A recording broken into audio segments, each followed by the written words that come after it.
Bienvenidos a De Chamanes y Charlatanes. Bienvenidos, queridas, querides, queridos, todos, todas, todes a De Chamanes y Charlatanes, una vez más en México. Como se habrán dado cuenta, los últimos dos capítulos los grabé en Chile. Anduve casi 2 meses por mis tierras después de 3 años de no haber podido visitar.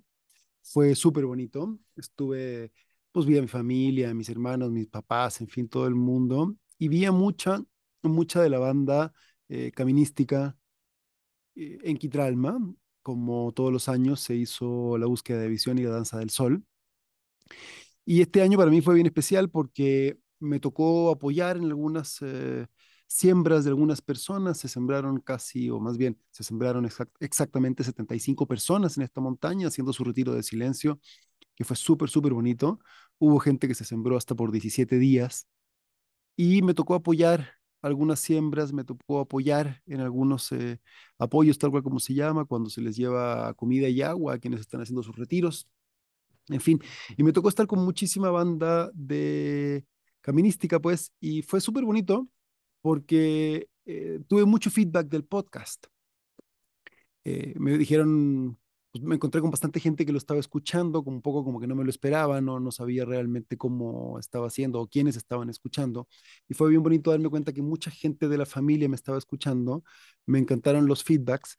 Y también estoy bien entusiasmado porque he tenido también más feedback desde redes sociales de gente que no conozco. Y este capítulo en particular justamente se debe a una conversación muy interesante que tuve con Benjamín Bernal, que él es mexicano, tiene 43 años y lleva una búsqueda de visión. Y entonces él me escribe y me habla y me dice, oye, eh, ¿no te parece que esto que dices en la entrevista con Andrea Cianci, como de que el estos chamanes así típicamente occidentales de menos de 40 años son como, tienden a ser sospechosos? ¿No será como autorracismo? Y me di cuenta de varias cosas, ¿no? En esa conversación. Estuvo bien interesante porque me di cuenta que creo que cometimos un error. Porque eso se dijo de una manera creo que un poco liviana y tal vez generalizamos, lo cual es siempre una falacia, ¿no? No es tan importante la edad de quien está dirigiendo o llevando la medicina o este camino, aunque sí suele ser sospechoso, o podríamos decir que es menos común que alguien muy joven occidental tenga ya o la madurez o la integración de este camino a una edad muy temprana y menos todavía si se está publicitando, en fin, pero creo que eso fue crear un estereotipo que muy probablemente es un error de parte nuestra y que me dio pie a unirlo a una serie de otras conversaciones que he tenido también con Nacho, que fue uno de los entrevistados, de hecho justo el capítulo anterior a este, y eh, que de alguna manera me abre a esta idea de estos tres conceptos que van: el autorracismo, como le llamó Benjamín Bernal, el, la distancia cultural o entender los contextos culturales y la integración de ciertos contextos y elementos culturales como parte súper importante del trabajo chamánico, curanderil, en fin, de este camino, ¿no? Y por otro lado, lo que me lleva a abordar el tema de lo que se ha ido conociendo como el neochamanismo. Ujú. Los tres conceptos van muy, muy de cerca porque abordan un poco o nacen desde el mismo lugar, ¿no? No se trata de tener un autorracismo desde nosotros que somos blancos, y digo nosotros, yo porque Benjamín también es blanco, pues, no somos indígenas, ni Nacho es indígena, y en fin, la mayoría de la gente con la que yo me relaciono y de quien he aprendido en este camino, realmente no son indígenas. Sí conozco a muchos, pero la gran mayoría de la gente con la que yo vivo día a día y con la que me relaciono día a día, y muchos de quienes han sido mis maestros, no son de comunidades indígenas. Algunos tienen raíces indígenas, pero no necesariamente son indígenas, más bien son occidentales, aunque puedan tener sangre indígena. Y esto plantea algunas cosas interesantes que creo que vale la pena considerar, ¿no? Entonces, lo primero es agradecerle a Benjamín. Me contaba él también que es líder de de una búsqueda de visión, en fin. No conozco ni su linaje ni su trabajo, pero pues desde ya le mando bendiciones y le deseo que vaya todo bien, todo sano, todo derechito en su práctica y con toda su gente. Por su comentario, quiero pensar que es de buena línea. pero no he tenido el gusto de conocerlo, así que pues, todas las bendiciones para tu camino, hermano. Muchas gracias por tus comentarios. Y señalar primero, partir señalando primero. A ver, creo que no se trata justamente de tener un autorracismo. Lo hemos dicho también en otros capítulos. No hay una garantía de absolutamente nada por el hecho de ser o no ser indígena. Ujú.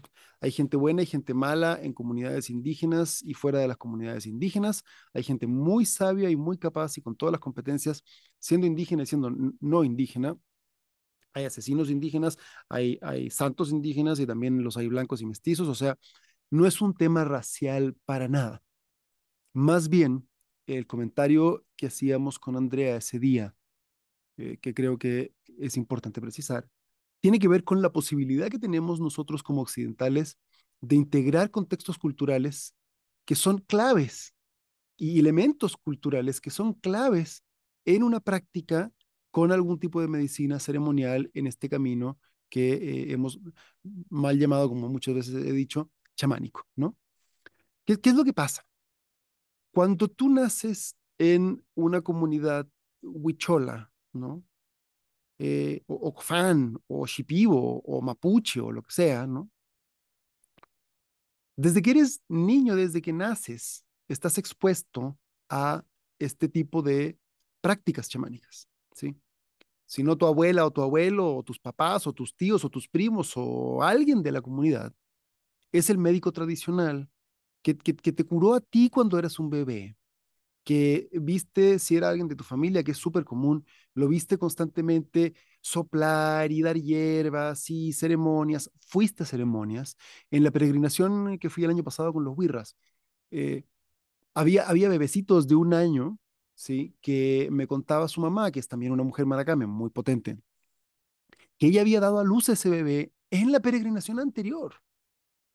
Entonces, ese niño había nacido peregrinando en Viricuta a recoger el peyote, el jicuri, y desde que tenía, o sea, todo lo que tomó en la leche ya estaba recibiendo ese espíritu en su cuerpo. Desde que tenía 1 año lo ha recibido, o sea, desde que tenía meses de vida lo ha estado recibiendo. Ha estado constantemente en todo tipo de ceremonias y prácticas, ha visto procesos curativos. Él mismo probablemente va a ser eh, parte de procesos curativos propios o de sanación propias que van a estar llevados y realizados a la luz de este camino, ¿sí? Cuando eres maracame, el maracame no nada más tiene que ver con saber convidar peyote, tiene que ver con múltiples elementos culturales que constituyen a la cosmogonía completa de lo que es el pueblo huichol. Y hay muchos elementos que tienen que ver con el maíz, con otras plantas, con ciertos lugares sagrados. Ujú. Con su milpa, cómo ellos ofrendan, cómo sacrifican ciertos animales, por qué, para qué, a qué espíritus, estos espíritus, qué significan también. O sea, hay múltiples cosas, ¿no? Hay múltiples elementos culturales que si tú no estás expuesto a ellos desde muy temprana edad, es muy difícil que los adquieras a modo de una sabiduría más que un conocimiento. Ujú. O sea, yo te puedo decir, el espíritu del peyote es un venado azul. Eso a mí no me dijo nada hasta que algún día me encontré con ese venado azul. Pasaron años de tomar peyote antes de que yo viera a ese venado. Ujú. Miguel Serrano, que es un autor muy particular, es muy polémico porque al mismo tiempo que escribe con una sensibilidad maravillosa en muchos temas sobre espiritualidad. Es un cuate que era nazi en Chile, rarísimo, o sea, es un personaje muy particular, pero él tiene un libro que se llama La trilogía de la búsqueda en el mundo exterior. Y ahí y lo leí cuando tenía yo como 22 años, 21 años, y ahí él hace una afirmación, un comentario que me pareció muy clave, que es casi lo único que logro recordar además de ese libro, porque lo leí hace mucho tiempo y es eterno de leer. eh, Porque él fue a la India, ¿no? Y entonces él decía, mira, la gran diferencia entre el occidental y el hindú, paréntesis, el gentilicio de gente de la India realmente debería ser indio, pero por un asunto de evitar confusiones entre la gente indígena y la gente de la India, se acabó adoptando como gentilicio el hindú, a pesar de que eso más bien señala una cierta religión, que es el hindi, ¿no? Eh, pero él dice, la diferencia entre un occidental y un hindú es que el hindú realmente tiene muchas vidas. Quien ha nacido en la India nace e integra de manera natural y de manera casi inevitable el hecho de que tenemos una perspectiva donde esta ni es mi primera ni es mi última vida, y donde por lo tanto la forma en la que yo entiendo el sufrimiento, el éxito, la felicidad, el estar contento, mi realización propia, tiene una temporalidad que es muy distinta a la mía, que yo soy occidental, que nací además en el seno de una familia cristiana, donde nosotros tenemos realmente una sola vida. Y a pesar de que yo me he hecho fan, y hoy día diría que yo defiendo casi o soy o me considero creyente o convencido de la reencarnación, aún así experimento mi vida y todas mis emociones, difícilmente las logro experimentar en un contexto temporal de multiplicidad de vidas, sino que más bien estoy en este cuadrito de esta conciencia de Nicolás Gaete, que nació en el año 1978 y se va a morir eventualmente, y realmente hay una parte de mí que no sabe y que no está tan seguro de que voy a regresar. Y esto tiene que ver con integrar estos elementos culturales. Por más que yo me haga budista, por más que yo me haga hindú, a mí me va a costar muchísimo más trabajo y voy a tener que hacer un proceso muy, muy fuerte y muy profundo de reeducación para poder realmente integrar esta multiplicidad de vidas en mi conciencia en esta vida. Entonces pasa lo mismo con el mundo indígena y con las prácticas curanderiles o chamánicas, porque cuando naciste, hijo del Taita Casimiro Mamayacta, de la etnia quichua, que es un yacha en Ecuador, que vive en el Tena, ¿no? Que le habló a los árboles pues normalmente como le hablaba a tus tíos y a tus primos, y para ti fue totalmente normal que se le hablara a los árboles, a las plantas y a las rocas, que te hace limpias con la luz de la luna llena, que le habla a la luna, en fin, que tiene sueños y cuando tienes ciertos sueños sabe que tiene que hacer ciertas cosas y que eso tiene una lógica dentro de tu vida. Sí, claro que es posible que a los 15 años tú sepas cómo ayudar a alguien a sanar, que tú sepas cómo convidar ayahuasca y llevar una ceremonia. Es posible que a los 15 años, a los 20 años, tú ya seas un curandero consumado, legítimo, con un linaje, con un entendimiento muy profundo de lo que estás haciendo y que realmente lo que tú hagas y tu práctica sea impecable. Pero es mucho más difícil para un occidental poder lograr algo así a los 15 o a los 20 años. ¿Ya? Esto está cambiando.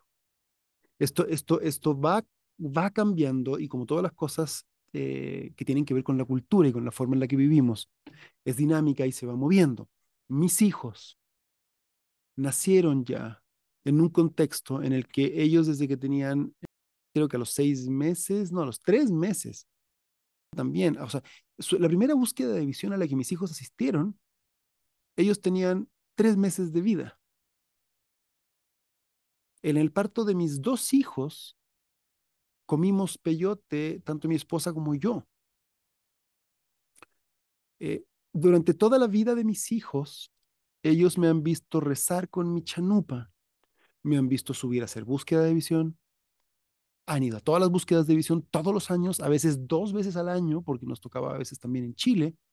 Eh, ya han estado en temazcales, ya conocen cantos de temazcal, han visto procesos de pacientes que han iniciado procesos de curación desde una mirada chamánica.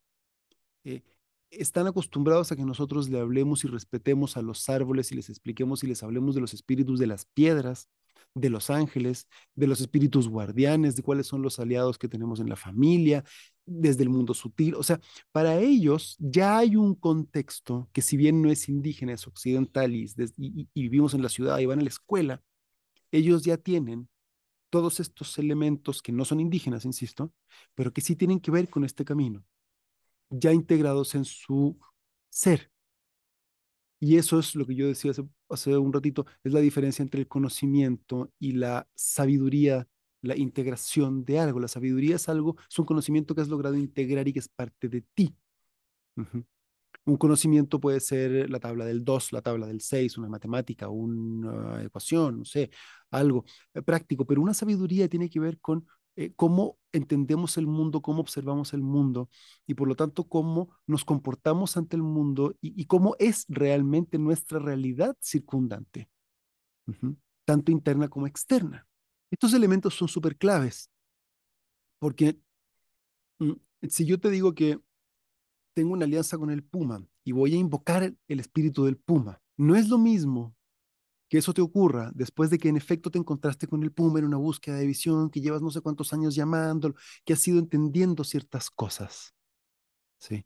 Te han pasado ciertas cosas, la has regado un par de veces, tuviste algunos accidentes tú mismo, ¿no?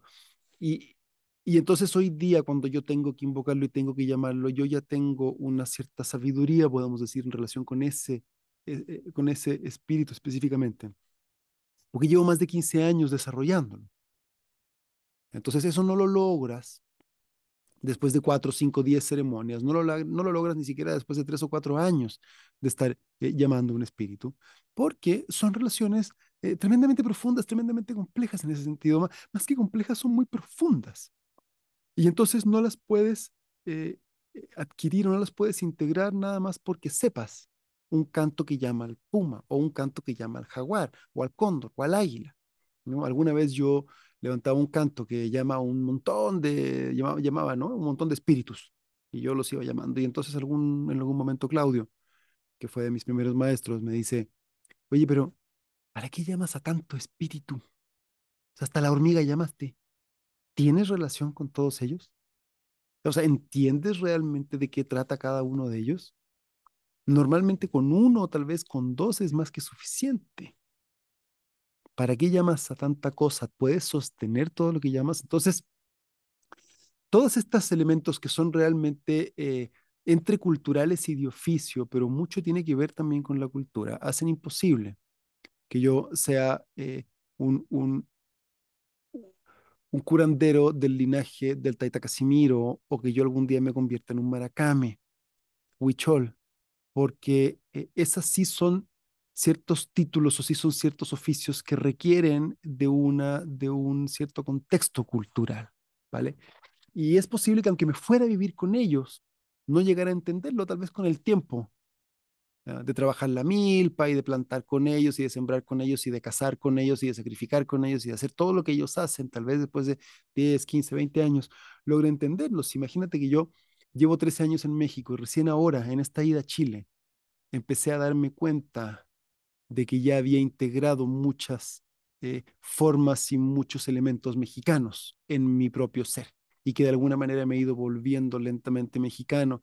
Pero esto me viene a ocurrir y lo logro ver con claridad 13 años después de estar viviendo en México. Entonces, todos estos intentos por hacer shortcuts, ¿no? Por demorarnos menos en nuestro camino y pensar que con un par de años nada más o con un curso que tomé con X fulanito, en fin, tal, yo ya puedo ser un chamán y yo ya puedo eh, ofrecer algo legítimo, pues son realmente, como decimos acá en México, sueños guajiros que no tienen mucha solidez. Y ahora, visto también la contrario sensu, uh-huh, viene el tema o aparece el tema de lo que es, o lo que yo llamo, al menos con Nacho, así lo hemos llamado y creo que ya es algo que de alguna manera se está como manejando, el neochamanismo. ¿Qué es qué? Es esto mismo, pero al revés. Porque también pasa una cosa que también lo he un poco señalado, lo hablaba en el capítulo donde yo hablo sobre los abusos en los círculos espirituales. La distancia cultural que hay justamente con un personaje noble y sabio y legítimo como el Taita Casimiro o incluso el Taita Querubín, que ha pasado mucho por la ciudad, o con mismos maracames huicholes que conozco, en fin, eh, en fin, con cualquier indígena que viva en su comunidad rural, ujú, en la selva, el desierto, donde sea. y que tenga su cultura más o menos intacta, muchos de ellos que hablan poco español. Para ellos también es muy complejo entendernos a nosotros. Ujú. Y para nosotros muchas veces es muy complejo entenderlos a ellos, ¿no? Yo recuerdo mucho una experiencia que tuve justamente con un Taita Cofán y su familia, cuando fuimos a la selva a conocer a Taita Enrique, que era su padrino, en fin, un viaje muy bonito. Y a mí como que me molestaba un poco que constantemente me estaban pidiendo dinero, ¿no? Porque además yo andaba en esa época de mochilero y tal, pero claro, en retrospectiva y en ese momento yo también lo miraba y decía, bueno, pues es que para ellos yo debo ser una figura como para mí puede ser un Leonardo DiCaprio, ¿no? Que trae su jet privado y no sé qué y tal. Dices, bueno, pues yo vengo llegando, ¿no? Y tengo mi coche, tengo un teléfono, traigo computadora, mi teléfono era un smartphone más o menos nuevo.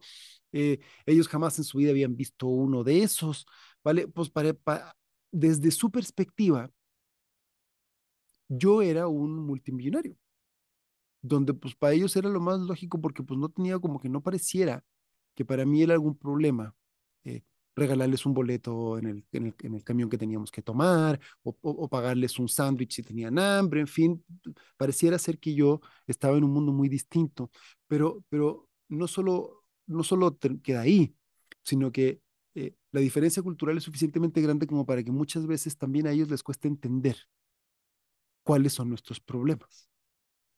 O sea, pueden ver que traemos la cabeza sobrecargada, con contaminación electromagnética tal vez, y que estamos así como que todos mareados, pero ellos no tienen idea de cómo es vivir en la ciudad y estar expuesto a las computadoras y a los teléfonos y al estrés del trabajo y el dinero y las cuentas y pa, pa, pa, pa, pa, pa, pa.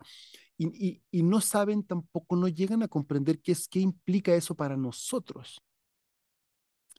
Y también a ellos que están acostumbrados a hablarle al espíritu de la roca y de conectarse con la luna para hacer una limpia, les es muy difícil comunicarnos eficientemente realmente de qué trata algo así.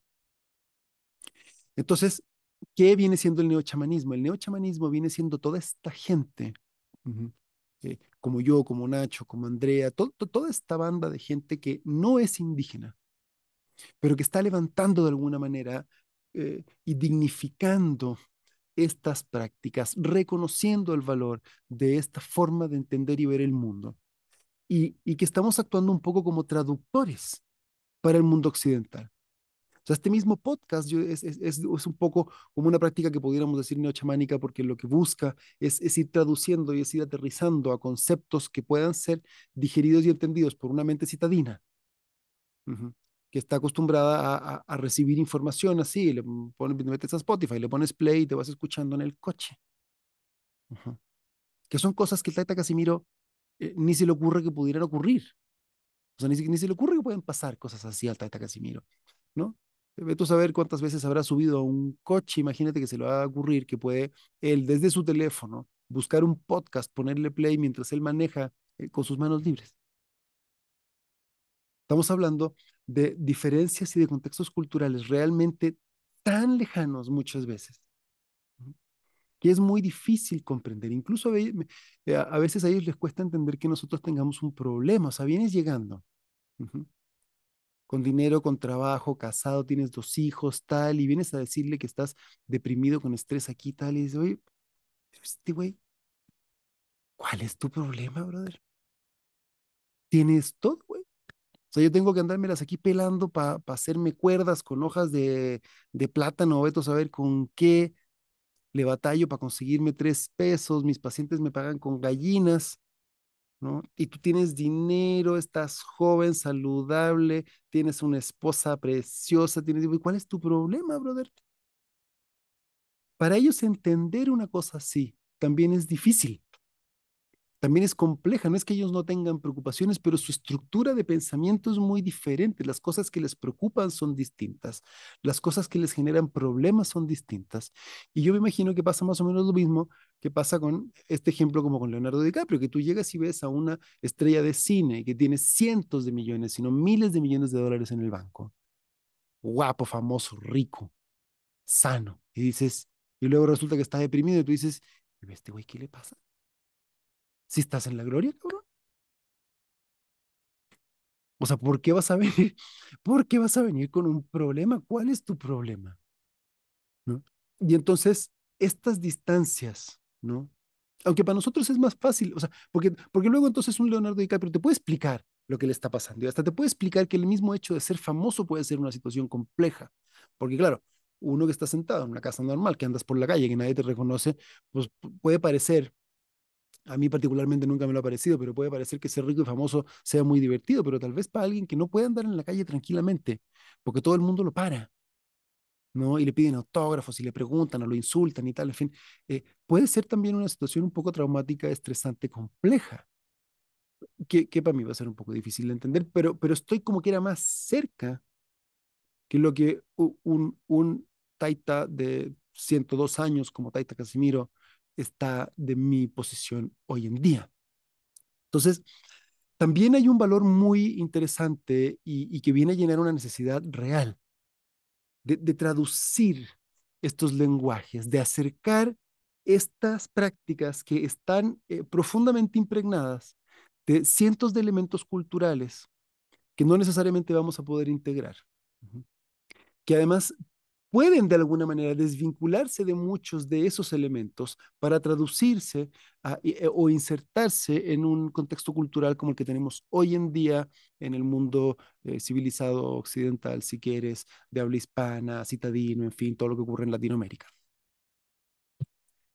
Y que en efecto pueden tener vida y pueden ser tremendamente valiosos, pero que requieren una traducción y requieren un acercamiento y requiere que haya ciertas advertencias y ciertas, eh, ¿no? Como comprensiones, porque, eh, claro, hay ciertas ceremonias y ciertos taitas que para poder limpiarte llegan y te dicen, ya quítate la polera, quítate todo lo de arriba, descúbrete el torso.